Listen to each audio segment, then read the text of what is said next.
অনেকবার কোরিয়ার কেটিএক্স স্টেশনে গিয়েছি, ট্রেন স্টেশনে গিয়েছি, ভিডিও করেছি, কিন্তু এখনও অনেকবারই আপলোড করা হয় নাই। কোরিয়ার এইটা হচ্ছে, এই জায়গাটার নাম হচ্ছে ফোয়াং।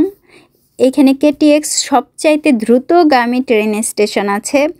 অনেকেই যাতায়াত করেন, কারণ ব্যস্ততার জন্য সবাই প্রায় কেটিএক্স ব্যবহার করেন, যে অল্প সময়ের ভিতর অনেক দূর দূরান্তে যাওয়া যায়।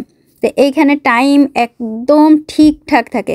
দুপুর 2টা 3 মিনিটে এই ট্রেনটা ছাড়ার কথা ছিল, ঠিক দুপুর 2টা 3 মিনিটে দরজা বন্ধ হয়ে গেছে, এবং ছেড়ে যখন দিছে মাত্র কয়েক সেকেন্ডের মধ্যেই যেন প্ল্যাটফর্মটা খালি হয়ে গেছে।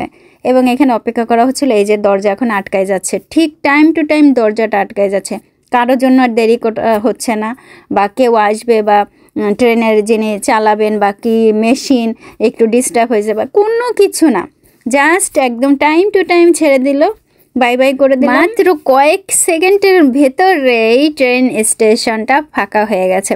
আর আমি দাঁড়িয়ে দাঁড়িয়ে দেখতেছিলাম, ভেতরে অনেকেই বসে আছেন, চা কফি পান করতেছেন, অনেকের সামনে যে টেবিল আছে, আবার অনেকটা হচ্ছে এমনি chair, first class second class.